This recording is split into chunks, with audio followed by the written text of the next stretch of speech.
Hey everybody, it's Justice for Comics. It's Monday. I figured I'd do a video on the CovrPrice Week in Review. I got a couple books in the mail today that look cool. I'll show that off. Kind of go over some things that I've been looking at buying. Yeah, I'll just talk comics in general. See what everybody's up to. I did talk with Billy from Economics and Comics over the weekend, and I think he's going to come on my Thursday night show, the Whiskey, Cigar, and Comic Show. Try to find out what time would be ideal. It might be 7:38. It might be somewhat early. Maybe it'll be late. Whatever works best for him, I'll try to accommodate him. So I'm going to have him on the show, which will be good for my channel. A lot of people follow his YouTube channel. He's got way more subscribers than me. And I think this is going to be the week. He has told me that he will come on. So we'll have a good conversation. I mean, if anything, we'll both talk about what we like and comic books. And yes, the sickness, the sickness will be here. There's no doubt about it. Some sick covers out there lately. So it'll be an honor to have him on the channel. So again, I think that's going to be Thursday. I'll let everybody know at least a day in advance so that everybody can try to plan on being there. Hopefully he'll also let some of his subscribers know. And that could be a good way for me to pick up a bunch of new subscribers, definitely. All right, guys, let's jump into it. Let me pull up my CovrPrice. I just got the email. I think it came in yesterday. Here we go. Yep, Week in Review. So now I get an email, then there's a link that you can click, and it pulls up another web page, which is kind of cool. It's a little easier than me having to pull up my Yahoo email. Let me just share that screen. And I'll tell you, I'm in Florida right now. I'm doing this at 6 o'clock. I mean, I almost would prefer to do it a little later because the problem is the mosquitoes are so bad in the evening. But it's so hot right now. I mean, it's probably 94 degrees right now. Humidity's, I'll be sweating here by the end of the program. So, yeah, it's super, super hot right now. I don't know. We had some cool weather for a while, but man, it's gone now. It's pretty sticky hot now in Florida. I don't know about where you are out there, but I know here in Florida, it's feels like middle of summer right now. It's crazy. All right. So here we go. Weekend review. Again, this comes out every week. This is the week ending May 22nd. So some of these books you're going to see from CBSI, their list. They have the top 10 list. So some of these you'll have seen before. Some of them you won't. Yeah, I just thought there were some cool things on there to highlight.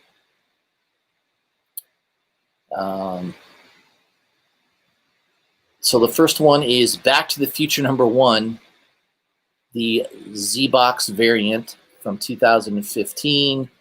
If anybody remembers I think it was Back to the Future, was it the second movie? Back to the Future 2. Marty, the main character, had that sports almanac, and his arch nemesis Biff used it to accumulate his empire through sports betting. So that is kind of a cool. I didn't know this variant was out there, but that is definitely a cool variant. If I had known that was out there back in the day, I definitely would have grabbed that. I was a big Back to the Future fan. I remember watching that in the theaters when it came out in 1985. So I was there from the beginning. Someone paid $560 for a 9.8 this week. That's probably I have not seen that cover before, so I wonder how rare it is. It must be pretty rare. It must be obviously pretty rare. Z-Box was a very short-lived comic box subscription service.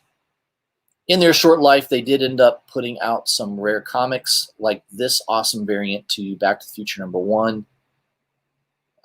Yeah, man, that would be cool to have in your collection. I mean, I've never seen it for sale. I mean, I guess I don't remember looking for it, but that would be at least a great conversation piece, right? Yes, I like how it says, "Great Scott." Doc Brown, one of the all-time favorite movie characters. That guy was perfect. They couldn't have cast anyone better.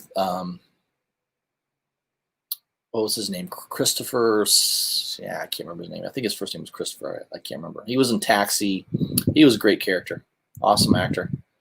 All right, next on the list is X-Men 14, the Greg Horn 1 in 20 70th anniversary variant. Kind of a cool looking cover. Not one I'm familiar with. I don't remember seeing that. Greg Horn is normally known for doing store exclusives, for sure. But he's been around for a while. I mean, this is 2011. That's quite a few years ago. It's hard to believe next year that will be 10 years ago, 2011. Unreal. Time flies. But that is a cool looking cover. And it says here, back in July 2010, 2011, Marvel did a lot of theme variant months. 2011, the Marvel celebrated Captain America's 70th anniversary with several I Am Captain America variants, celebrating our nation's real-life heroes of firefighters, police officers, soldiers, nurses, and doctors. With the current state of the world, these heroes' dedication and service to their communities have never been so apparent. Collectors have started seeking out these hard-to-find variants and specifically pushed this Greg Horn cover to huge new heights with this week's high sale of $1,050 for a 9.8. Wow, that's amazing. Keep in mind that this is a variant that sold for $2 in February. Wow. I mean, if you don't think you can make money in modern books, there is a perfect example. Back in February, you could have bought this cover for $2 off eBay, perhaps got it graded at a 9.8, and now sold it for over $1,000. Only in America, right? Only in America.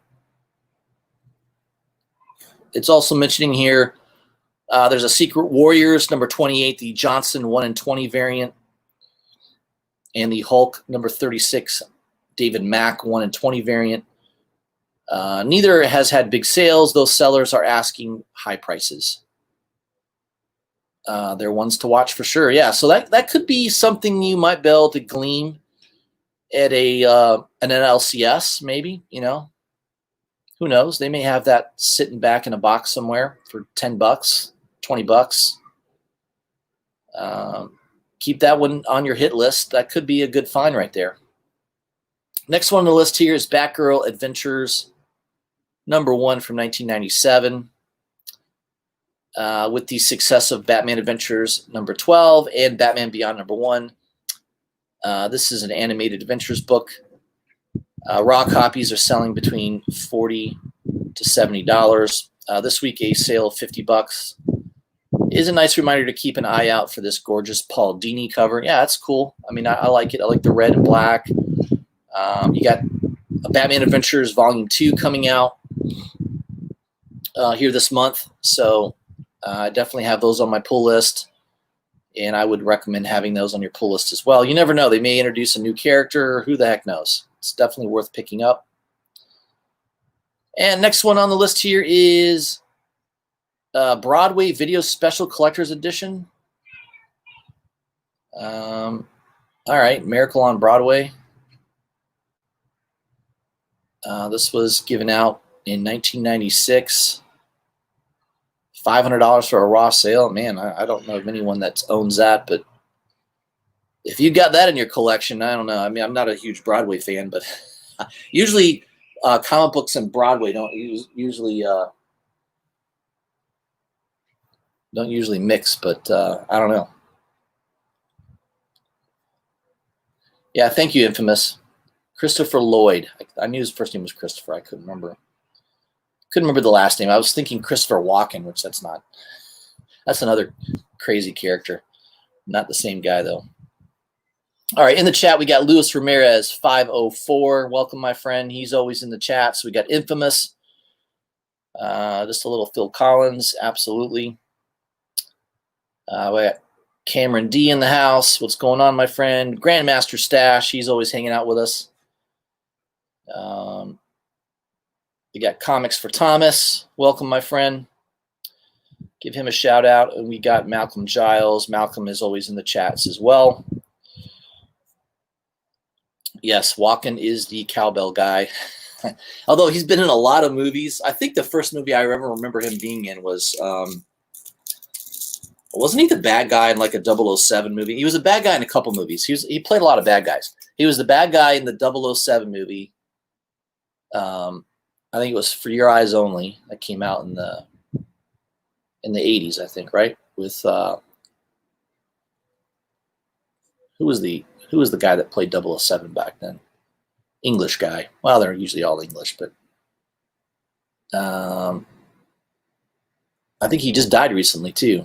Sean Connery's still alive, but it wasn't Sean Connery. Can't remember his name. He was mainly known for 007. I don't think he did much beyond 007 movies, but he was pretty good. He's kind of was a little funny. I think that was the first time you had a lot of humor mixed in with 007. Roger Moore, that was it, Roger Moore. So Christopher Walken was the albino bad guy in that movie. And what was her name was in it too, that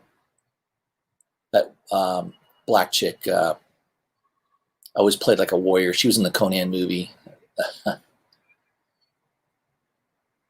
Grace. I was about to say Grace Kelly. It's not Grace Kelly. Something Grace. I don't know. Last name's great. Grace Jones. There we go, Grandmaster. See, it's on the tip of my brain. I almost have it. Yeah, so Christopher Walken, he's definitely been in some iconic roles. I like him in movies. He's a strange character. He's not really acting. He's just showing up and doing his thing. That's what I like about him.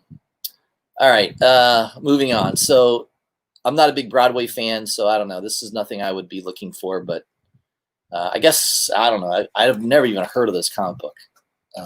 Obviously, it must be pretty damn rare. Print run is mostly unknown. Yeah, so who the hell knows?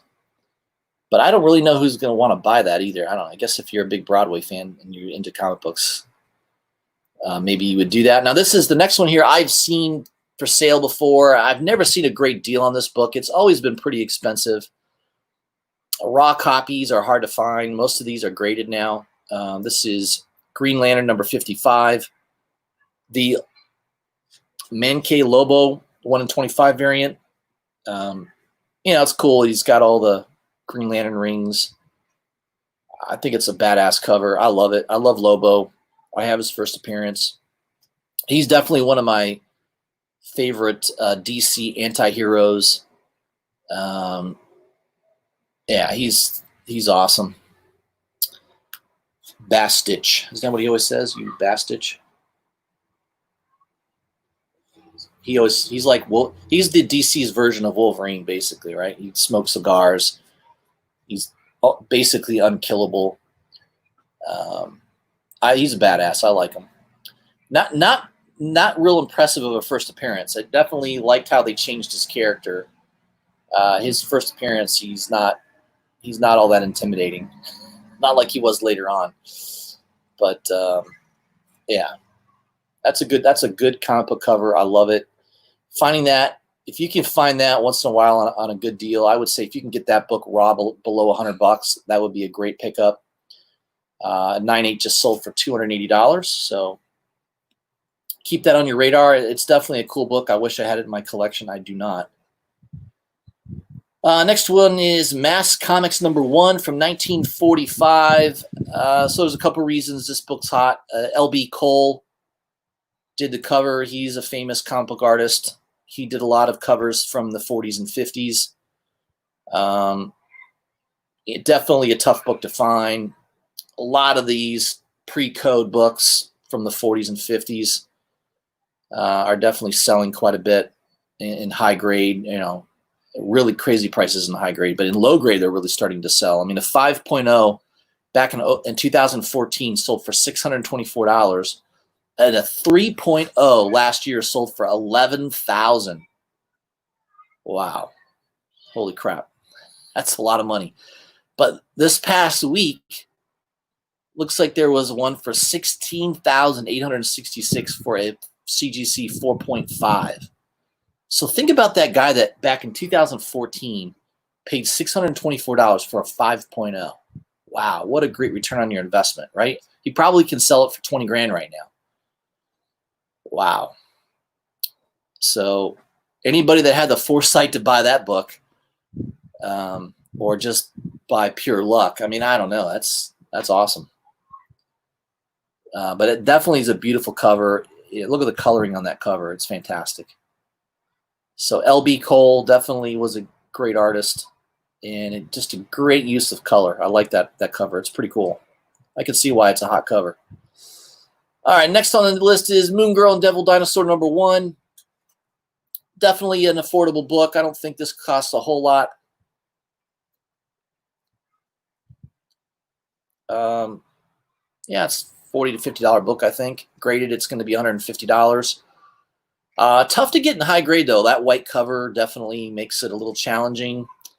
The Disney Plus series, animated series, will be coming out pretty soon with this title, so that could move up the book a little bit more. But that's kind of a good book to have in your collection. I don't have it, but that's one that you can find sometimes on a good deal. The next one here, Rick and Morty number 1 from Oni Press back in 2015. I do have this in my collection. I've got a really nice mint, probably either 9.6 or 9.8 copy. Maybe 9.8. I mean, that's pretty. I basically bought it, never read it, put it in a Mylar, and it's been in a box ever since. So it's never been messed with or touched or anything. And it's going for $1,200 for a 9/8. Man, that's awesome. Yeah, there is a 1 in 50 variant of that. I think it's a white covered artwork done by Justin Leonard. I remember back in the day that was easily a $1,000 book. I mean, I could have easily bought it for, in fact, I remember seeing it below $1,000. I probably remember seeing it around $750 to $800 in 9/8 graded. So I can only imagine what that 1 in 50's got to be going for now. When a regular cover first print goes for $1,200, that 1 in 50's got to be what, $5-6 grand for that at least. Man, I should have bought it. I like Rick and Morty, but I don't think I was going to go that crazy. But I bought that. I think I bought 1 through 12. I think I bought 1 through 12 of Rick and Morty for like $200. So I think at that time, issue number 1 was selling around $100, maybe around 75 to 100. Issues 2 and 3 were going for like $20 a piece. I felt like I got a pretty good deal on that 1 through 12 for $200. Glad I bought it. I love Rick and Morty. It's a great TV series. And I think there's going to be a lot of collectors. There's a lot of people like Rick and Morty, so I think you'll see that one hold strong for a while. Next one is the San Francisco comic book number 3 from 1971. Robert Crumb cover. That's definitely an oldie. That's before my time. By the way, I was born in 72, so this came out a year before I was born. Yeah, pre-comics code. Looks like one sold on recently. A 9.4 sold for $750.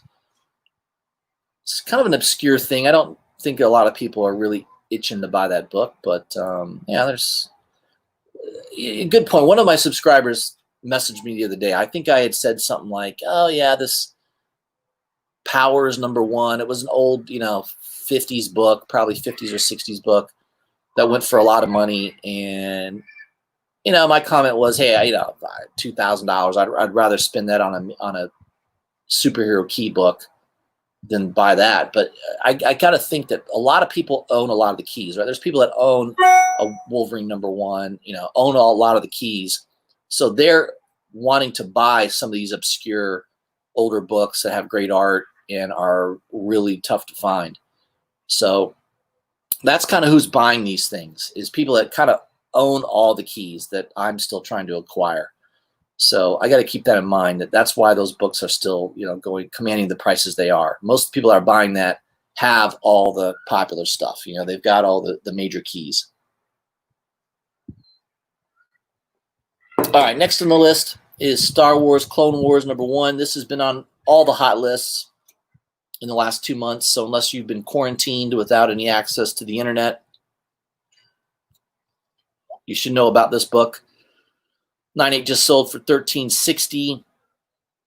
One of the characters in there, Osaka, is going to be in season 2 of Mandalorian, which I'm rewatching, by the way. They had a Disney Channel, the Disney Plus channel just had a making of the Mandalorian, which is all these interviews of the directors and people that kind of made the show happen. It was kind of interesting. I was watching that, and they kind of got me into like, yeah, I want to watch that series again. So I started rewatching Mandalorian. Yeah, everything Star Wars. That Mandalorian TV series has really kind of relaunched Star Wars. Got a lot more investors interested in these older books, which is good. I think it's great.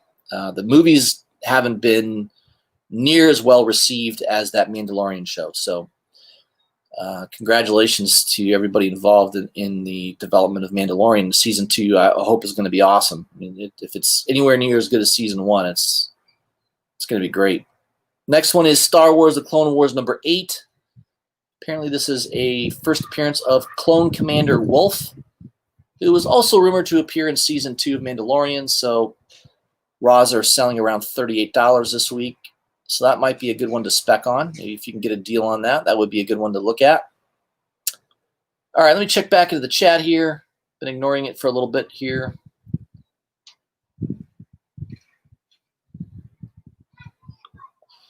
Grandmaster Stash. So Venom 25 will introduce 2 new characters. Yes, I believe that is true.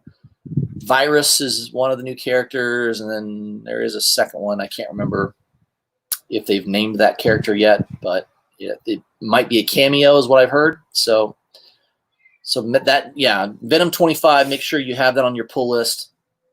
That comes out this coming Wednesday, I believe, this week.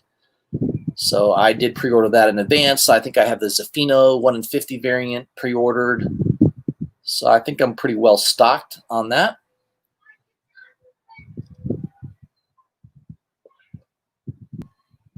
Yeah, Cameron D confirms that as well. 2 new characters.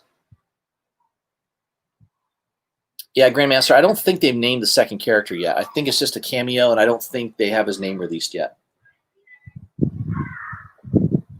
So I don't think we exactly know yet. Mark Spector says, Virus first appearance, and in key collector notes, they leaked a double splash page teaser. Looks to introduce a new villain, the King in Black. There you go. The King in Black. I don't know if that's the name of the character, but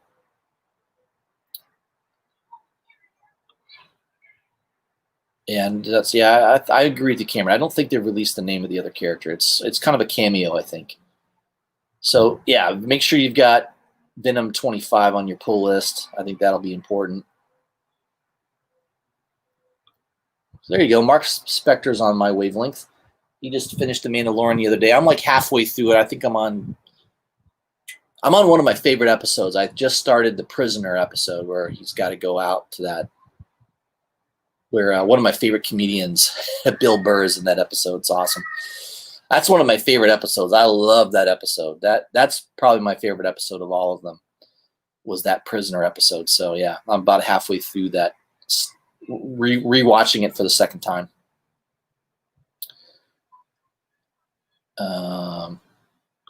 Yeah, no doubt about it. Mandalorian has boosted Star Wars for sure. They ought to be writing a nice big check to the executive producer, Jon Favreau, right? We know him from Iron Man, and he was involved in a lot of the Marvel movies. Yeah, he's not directing, but he's sort of overseeing the directors. By the way, almost every episode has a different director. Ron Howard's daughter, Bryce Howard, directs one of the episodes. Tiki, what's that director for Guardians, right? Tiki, whatever his name, I can't remember his name. Tiki. His first name's Tiki. I think he's one of the directors. It's pretch cool. Yeah, watch on Disney Plus. You can watch that, the making of The Mandalorian. It's pretty informative. I like it. It was good. All right. Yeah, the Venom print run is going to be huge, no doubt about it. A cover will be, I don't know, probably more than 60,000 print run at least. I think even the 1 in 50s. I mean, I paid $40 for that Zafino variant. I wouldn't be surprised if you see the price drop in that $30 to $40 range or lower. So if you didn't pick up, pre-order some of those Venom 25 issues, don't fret about it. There's going to be a lot of them printed. Yeah, Bill Burr was great, no doubt about it.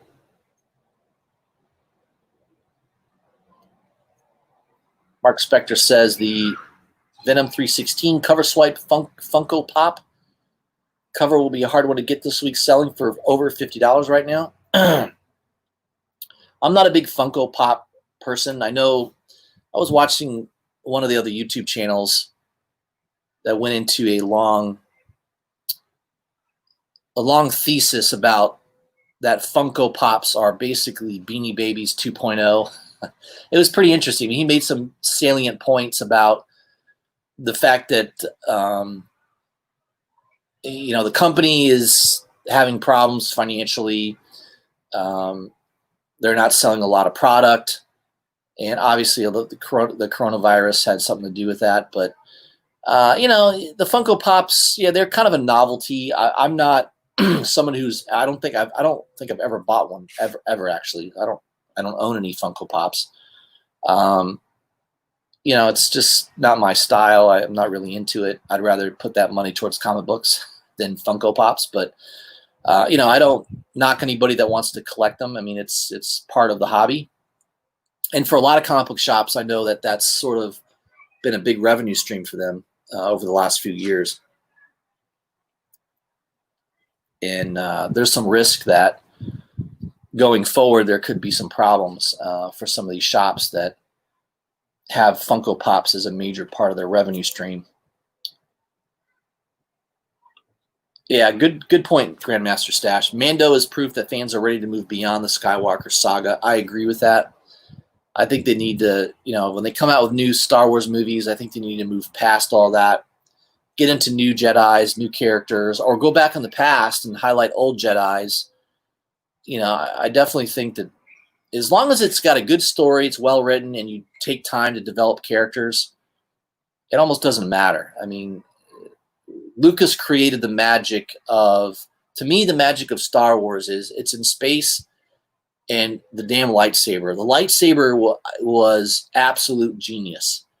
Basically, Lucas loved samurai warriors, and he mixed in the samurai sword warriors and created that in a space-themed story. I mean, it's absolute genius.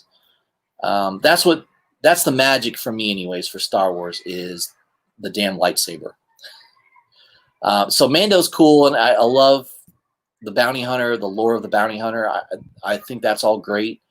But for me, the magic of Star Wars is those lightsabers. I mean, that's what does it for me. But I know everybody has a different take on it. And I know, you know, you start talking to Star Wars fans, and especially hardcore Star Wars fans, and man, you can go off on tangents all you want. It's crazy. Yeah, Mark Spector agrees with me. Funko Pops, temporary fad. But yeah, you know, cover swipe, that's probably going to be hot for a while, no doubt about it. Nothing wrong with speculating on stuff like that. I think that's smart. Remember to buy what you love. All right, let's get back to the list. I've kind of veered. I'll get back to the chat here. Next one on the list is Symbiote Spider-Man #4, the Greg Land second print. Not a huge Greg Land fan. I'm not a huge fan of his artwork. He's kind of mediocre. I mean, this is kind of a cool looking cover, though. I mean, I do like the artistic take on Mysterio there. It's a cool image. But there's nothing significant in this book. It's not like a first appearance of anybody. You know, it's selling $30 to $40. Says here, with so many copies listed, the rare status is gone and prices have come down. A recent near mint copy sold for $70. Though some lower grade, these Walmart packs have some beat up copies are selling for $30 to $40. It appears that most sales are going to drop to $40 due to undercutting. This is definitely one to watch. So, yeah, I mean, if that's a cover that you like, I mean, it does have a lower print run. It's a second print, which is obviously a lower print run than the regular. You know, I don't think the regular print run of #4 was that high to begin with. You know, this is not a mainstream Spider-Man book. It's an offshoot. And if you're a huge Spider-Man fan, yeah, I can see why you'd maybe want to have that in your collection. But you know, there's nothing significant in the book. So, congratulations to anybody that picked that up for cover price or lower. You've done well on it, no doubt about it. Next one on the list is Teenage Mutant Ninja Turtles #100, the Tom Waltz variant. I've never seen this variant. I mean, I did get the regular A cover of issue 100. I might have a store variant out there too that I bought. I can't remember. I'll have to look. This is the XMen cover. Nothing I would go crazy to buy, but yeah, there's a lot of Teenage Mutant Ninja Turtle fans. I find that there's people that are hardcore Mutant Ninja Turtle fans, and there's people that just don't care about it. So that would be something that if you're a big fan, you'd want to try to add to your collection. Ultimate Fallout number 4, the Marco his name, Jurjevic. It's Jurjevic. I always pronounce that. Jurjevic, 1 in 25 variant. Yeah, this is a hot book. I remember when this book was under $1,000 in high grade, and now it's like a 9.6 just sold for $2,125. It's crazy. 9.6 a few months ago sold for $1,200. So yeah, people are going crazy on this book. I have just the regular cover of Ultimate Fallout number 4. This book's been expensive ever since I started looking at it. So, hey, if you got one of those in your collection, and it's making money for you right now, no doubt about it. All right, we're on to the segment of rumored or optioned comic books. Free Comic Book Day, Amazing Spider-Man. Back in 2000, I think this was 2018. Jackpot is a character that is, I don't know, rumored to maybe be developed. I don't know what the whole story on this is. ASM 546 is also the other book that's on the move related to this. Yeah, Mr. Negative. I did buy 546 for like $8 or $10. I don't know, maybe 6 months ago, 10 months ago, for pretty cheap, just because I also knew that there was a lot of rumors that Mr. Negative could be the villain in the next Spider-Verse movie, Spider-Verse 2. I don't know if that's been confirmed, but yeah, it's one to take a look at. They also mention here other possible books to keep your eye out for. ASM number 4, first appearance of Silk. That book has definitely gone high. It's over $100 for that book now. The Ramos variant sells for over $175. Web of Spider-Man number 97, first appearance of Nightwatch. Kevin Trench is also selling for decent money. Web of Spider-Man 99.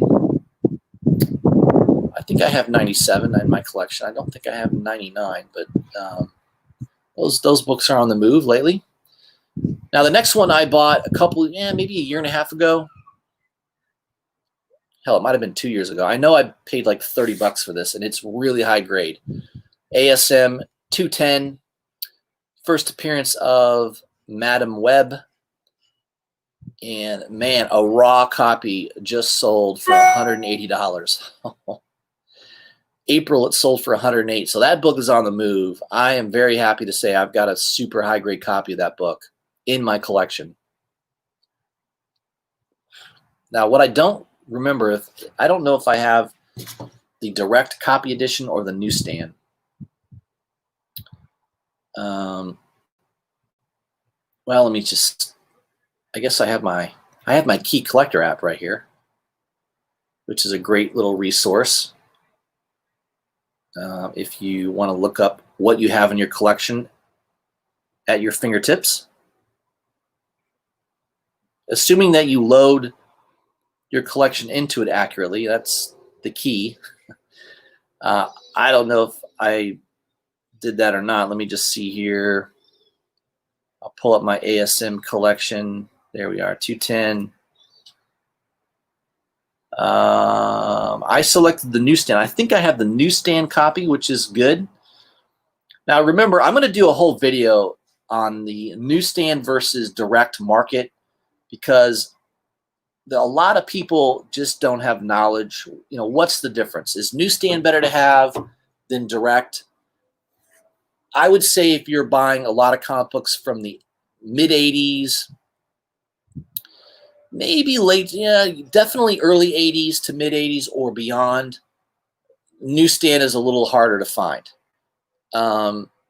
19 direct market, Marvel first went direct to comic book shops back in I think it was 1978. Or late 77. But I'm going to do a whole video because I've got information. I've got a lot of research that I pulled up on this. I'll do a nice video talking about the difference between newsstand versus direct. Some books are definitely way better to have a newsstand copy of. For instance, Spawn #1 comes to mind. That book goes for a significant premium for the newsstand versus the direct edition. Remember, 1991 was the height of comic book shops. They were probably, from 91 to 95, you'll probably never see that number of comic book shops ever in the history of the comic book market. I don't think you will. So newsstand copies are definitely a lot more coveted during that period of time. But late 70s, I personally like direct copy editions versus newsstand. They're also a lot easier to find in high grade. Newsstand copies from the 70s, you know, they were on spinner racks, they were in Walgreens, they were in CVS's, they were, you know, whatever, Rite Aids, they were in 7-Eleven spinner racks. So it's a lot harder to find high grade newsstand copies, which that alone might make them more valuable because they're harder to find in high grade. But the direct copies were a lot less, a lot, like 10% of what newsstand was. So I'm going to do a whole video about that will kind of be real good for you guys to watch. It'll be very informative on the differences. And I'll go through timelines and kind of what era to make sure you're looking for direct versus newsstand. Another one on the watch list is Marvel Previews #95. I talked about this quite extensively on my Hot 10 list from CBSI. That was on the list this past week. Someone paid crazy money for a graded 9/8 copy of this book. I think it was like over $2,000, which is insane. I don't know. This was a $20 to $50 book, and now RAWs are hitting as high as $325. And again, graded copies. There was like one graded copy that went for sale for insane money. That's nothing. I mean, okay, Miles Morales is on the cover. It's not his first appearance, though, right? First appearance is still going to be Ultimate Fallout #4. I don't think this book's ever going to take the place of Ultimate Fallout #4. So just be aware of that. You know, people are paying crazy money for that book. I would be very cautious of that. Key comic of the week, Batman Beyond #1 from 1999. 9/8 just sold for $650. That's definitely not a heavy print run book. Probably hard to find that in really high grade as well. A 9/8 copy of that is probably pretty difficult. So keep that in mind.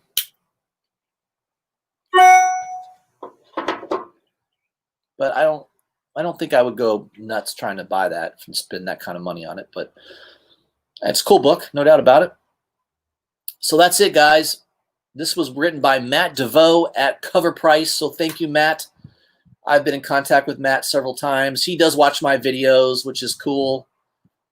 He always appreciates me plugging CovrPrice. They got a great website, especially if you want to keep track of your comic books. And it will also keep track of current values relatively accurately. So there we go, guys. Let's check back into the chat here. And we were talking about Funkos. Funko Fix Doggy. I was talking about Funkos.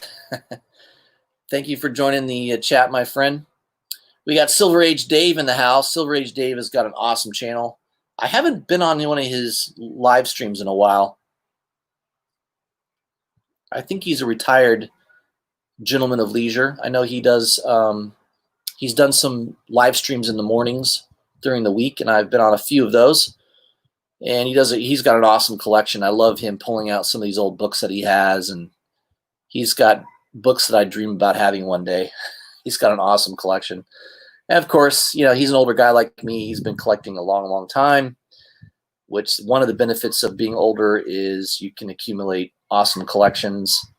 And Silver Age Dave has probably one of the best collections that I've seen for a YouTube channel. He's got an awesome collection. Yeah, Cameron D, I know. I probably had that preview too. I mean, I remember buying a lot of those back in the day, and I don't think I kept any of them. That's probably why it's going for some money right now, right? People are scavenging, looking for them. I guarantee there's a comic book shop out there somewhere that has it sitting right now in their comic book shop, and someone could probably just walk in there and pay a couple bucks for it. It wouldn't surprise me at all. And Silver Age Dave says, going live tomorrow. There we go. Big boy live unboxing tomorrow. I'll have to catch that. Silver Age Dave, thank you for joining the chat. I will try to log in and be part of the discussion tomorrow. So I'll put that on my calendar, make sure I'm catching that in the morning. Usually he's on in the morning, so I'll make sure I tune in. And he's always really good about recognizing people in the chat and kind of having conversations with people. It's awesome.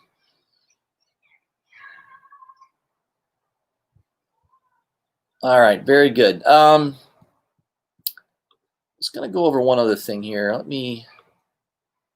So I'll show you what I picked up here recently off of eBay. I'm kind of picking up a couple of these later printings for Once and Future.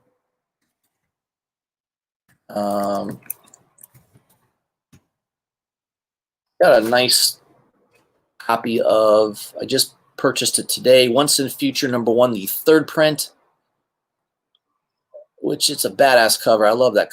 First of all, you guys know I'm a huge fan of red and black covers, and this cover has red and black on it. It's got lightning on it. It's got a badass character on a zombified horse. It's just really cool. I love this cover. I remember trying to pre-order this when it came out, and one of the local comic book shops were like, "Oh yeah, we'll get you like 3 copies." Never happened. They all of a sudden called me like a month later and said, "Oh yeah, we couldn't get those. They were sold out at the distributor." So of course I didn't secure a copy for myself, thinking, "Oh, I got 3 copies reserved at this local comic book shop." It didn't happen. So, you know, I could have easily bought this at other online stores for like, I think easily I could have bought it for like $8 to $10 all day long. But I got a nice deal. I found one for like $14, free shipping. And I think this book sells normally around 20 to 25. I think there's been some sales higher than that, but I would say if you can get this for $15 to $20, that's a good buy. I like this series. I think there's some legs to it. I could absolutely see this being developed into, I don't know, streaming show, a movie, something. I could absolutely see this getting a development deal and actually being developed. And I think a lot of these later printings, which have a lot lower print run than the first printing, will be on fire. So I would try to grab a copy now. I mean, $20, I think down the road this could be a $50 to $100 book, no problem. That's my prediction. I could see it getting that high. Also, the second print goes for, I think, is a little tougher to find. The third print's pretty tough. I think the second print, yeah, the second print goes for a little bit more money, $25 to $30. $30 is kind of the average price. There's a couple copies for $30. There's one for $40, a couple of them for $40, one for $55. You know, so I'd say $25 would be a good price for that book if you can get it around $25 to $30.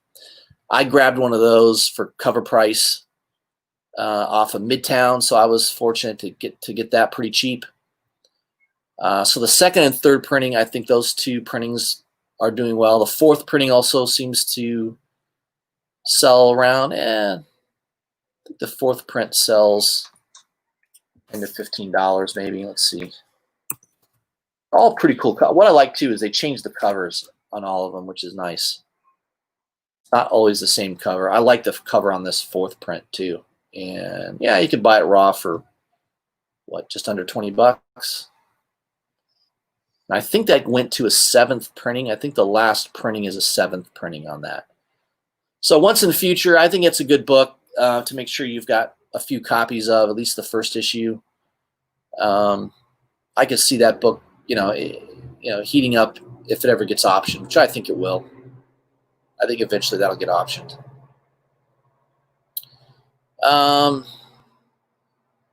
What else, guys? What else can we talk about? Yeah, they are dope. I just like that. I like that they changed the cover on those later printings. You know, like DC will have later printings, but it's all the same cover. They change the color background. I mean, I just kind of, to me, that's a little lame. I like these independent titles. If they're doing later printings, if they change and they come out with really cool covers, I mean, I think that adds a lot to the value, having a different cover. So, yeah, I think there's some appeal to that. Okay, guys, let me show off those books that I got, and then we're going to head on out. I got to go pick up some pizza for the kids. So I'll end my show showing off a couple books I got in the mail. Make sure my lighting is good. All right, good. So I got in the mail today. So I'm doing a lot of these Uncanny X-Men runs. If you've been watching my channel, you've seen me come out with different keys in that Claremont Cochrane run. So I've purchased a graded 94. I've got 95. I got a really nice raw copy of 96. I picked up 122. Only newsstand. There's no direct edition of this particular issue, which is interesting. So that came out in 1979. Newsstand copy. No direct edition available on that one. Just the one cover. Pretty nice grade. This one's in pretty good shape. Maybe I would say it's a 9.2 to 9.4 range. It's a real nice, clean copy. In a Mylar, it looks like a 9.6 to 9.8, but it's not. It's probably like a 9.2 to 9.4. Pretty solid copy. And then the 123. This one it looks pretty good in a Mylar, but it's definitely got, it could use a press. If this thing was pressed, I could see it being maybe a 9.0 to a 9.2 if it was pressed. So not the greatest copy. I think that is the first appearance of Arcade, maybe. I think it might be the first appearance of Arcade, 123. So I would like to get maybe a little bit better copy. There is a direct edition of this as well, so maybe what I'll do is get this pressed.